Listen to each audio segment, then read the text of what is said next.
Oi pessoal, eu sou a Sara. Eu sou a Lívia. Eu sou a Laura. E hoje nós vamos falar sobre o parnasianismo. Esse é o meu, o seu, o nosso canal.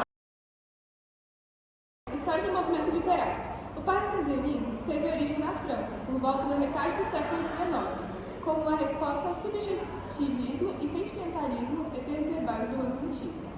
O movimento defendia a valorização da perfeição formal, da impessoalidade e do rigor estético na poesia.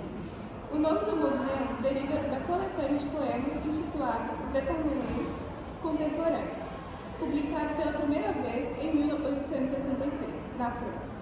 Essa coletânea reuniu obras de diversos poetas que rejeitavam a espontaneidade e a emoção exagerada dos românticos, priorizando a construção meticulosa dos versos.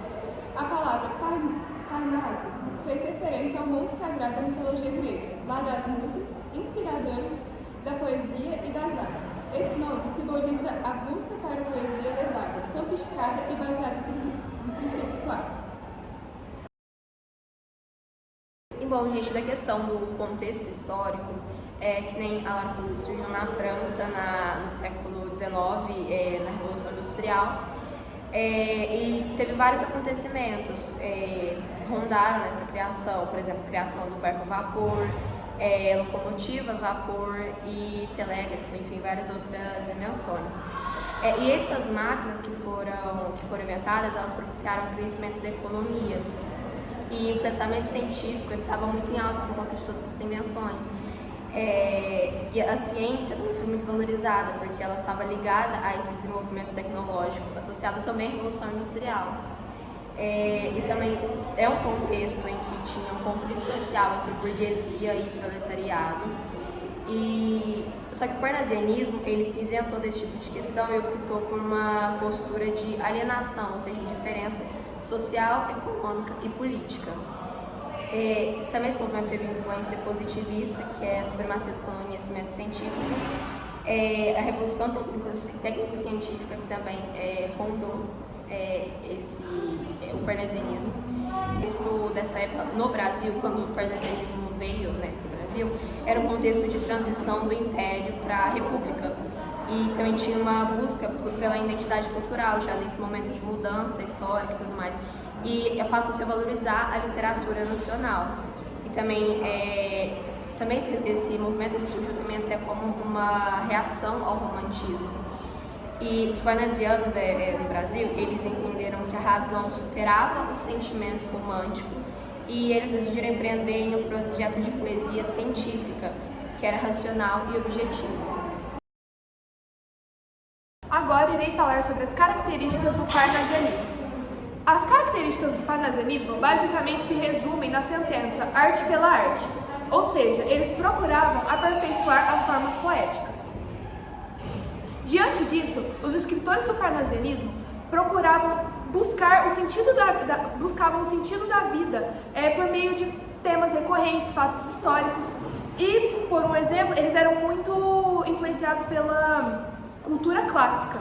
Então, eles utilizavam muito da mitologia para escrever. Eles se preocupavam muito mais com a forma poética e com a maneira que as palavras eram colocadas do que com o texto em si, do que com o sentido do texto, especificamente. Então, eles buscavam colocar palavras mais sofisticadas, palavras mais inteligentes, digamos assim. As características do parnasianismo são a oposição ao romantismo, o objetivismo e o racionalismo, o cientificismo e o positivismo, a valorização da cultura clássica, o rigor estético e culto à forma poética, a linguagem clássica, refinada e rebuscada, descrição detalhada de cenas e objetos, poesia lógica e complexa e intencionalidade. Os principais autores do parnasianismo brasileiro foram Raimundo Correia, Alberto de Oliveira e Olavo Bilac. Uma obra exemplar do parnasianismo brasileiro foi o livro Poesias de Olavo Bilac. Ele foi publicado em 1888 e a coletânea destaca-se pelo rigor formal, uso de verbos alexandrinos e vocabulário refinado, servindo à estética do arte pela arte. Bilac valoriza a perfeição técnica e a objetividade, utilizando imagens grandiosas e com temas mitológicos. Embora o parnasianismo pegasse a impessoalidade, alguns poemas como Via Láctea apresentam lirismo e emoções equilibradas com sofisticação formal.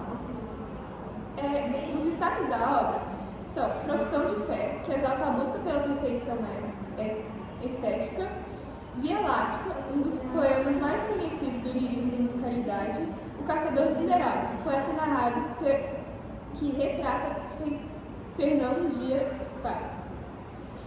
A obra consolidou Bilac como um dos maiores poetas brasileiros. Apesar da crítica modernista ao parnasianismo, seu verso segue influentes e admirados por sua excelência formal, ou seja, poesia é essencial para compreender o parnasianismo brasileiro e a genialidade de Bilac, sendo indicados para leitores que apreciam a poesia estruturada e sofisticada. Segundo alguns estudiosos, o livro Fanfarras, de Teófilo Dias, que inaugurou, que trouxe o parnasianismo para o Brasil, que foi escrito em 1882, e perdurou até 1893. Só que um dos alunos por destaque no Brasil foi o Olavo Bilac. Eu vou falar um pouco mais sobre ele. Ele nasceu no Rio de Janeiro, no dia 16 de dezembro de 1865. Ele era filho de um cirurgião do Exército e de Delfina Belmira Gomes de Paula. O Olavo ele só conheceu o pai em 1870, quando ele voltou da Guerra do Paraguai. Em 1880, o Bilac ele entrou para a Faculdade de Medicina do Rio de Janeiro, só que isso foi só para agradar o pai dele. Só que depois ele foi para a Faculdade de Direito de São Paulo, em São Paulo, né, da USP, só que não completou nenhum dos dois cursos. Ele se dedicou à poesia e ao jornalismo, ele publicou suas primeiras poesias em 1883 na Gazeta Acadêmica, e nesse mesmo ano ele conheceu o Alberto de Oliveira e a irmã dele, né, que é a Amélia de Oliveira, e os dois se apaixonaram. Só que eles não puderam casar porque a família da Amélia não aceitava a vida boêmia do Olavo. E o Olavo ele também trabalhou ao lado de Machado de Assis, Alberto de Oliveira, Coelho Neto, Raul Pompeia, Raimundo Correia e Luiz Azevedo. Em 1888, o Olavo ele publicou seu primeiro livro, Poesias, né, que nem foi dito pela Laura. E nele o poeta ele já demonstrava estar plenamente identificado com as propostas do parnasianismo. Então, desde cedo desde a primeira obra dele, o primeiro livro, ele já se identificava. E ele também era muito engajado na política. Ele foi perseguido pelo governo de Floriano Peixoto durante a Revolta Armada, e ele foi obrigado a se esconder por algum tempo em Minas Gerais. Em 1897, ele participou da fundação da Academia Brasileira de Letras. Ele foi eleito o príncipe dos poetas brasileiros. Ele exerceu vários cargos públicos e viajou pelo Brasil inteiro, fazendo campanhas cívicas em prol da alfabetização e do serviço militar obrigatório. Mas ele acabou falecendo no Rio de Janeiro em 28 de dezembro de 1918, vítima de um edema pulmonar e insuficiência cardíaca. Ele escreveu sobre cenas da mitologia grego-romana e sobre o patriotismo, isso é algo muito recorrente nas obras dele. E alguns versos traduzem o ideário renovador da República, outros exaltam a bandeira, glorificam até os bandeirantes. E é preciso mencionar que na poesia dele, apesar de ser considerado parnasiana, muitas vezes trai a objetividade do parnasianismo e acaba recorrendo a exclamações e outras subjetividades. E as principais obras dele poesias, né, que foi dito pela Laura, Via Láctea, Tarde e Hino à Bandeira. E é isso, pessoal! Se você gostou do vídeo, curta, compartilhe, comente e se inscreva no nosso canal. Um beijo! Aí depois eu vou começar a falar? Aí, não ri. Parnasianismo. Tá bom. Parnasianismo, essa palavra é bem difícil. E eu falo logo assim. Como assim? Repete.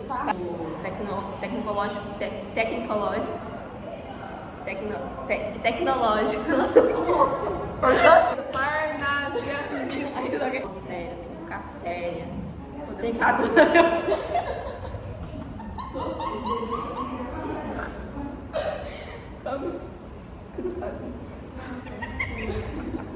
Vai. Parnasianismo. Equilibrados.